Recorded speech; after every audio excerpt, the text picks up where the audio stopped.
Hey everybody, this is a real quick video in case you have Klipsch The Sevens wireless Bluetooth speakers and you need to do a hard reset to the factory default settings on them.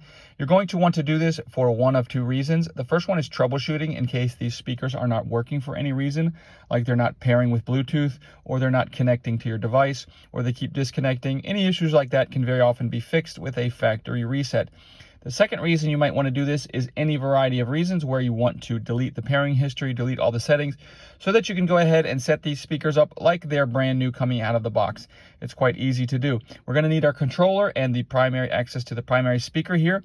And all we're going to do is we're going to come in and press and hold. And one more thing before we do this, we need to make sure that this speaker is not on Bluetooth source. So it can be on any other source like optical or USB or phono or analog, any of that stuff. But it should not be on Bluetooth. Now we're going to come in and press and hold the pair button.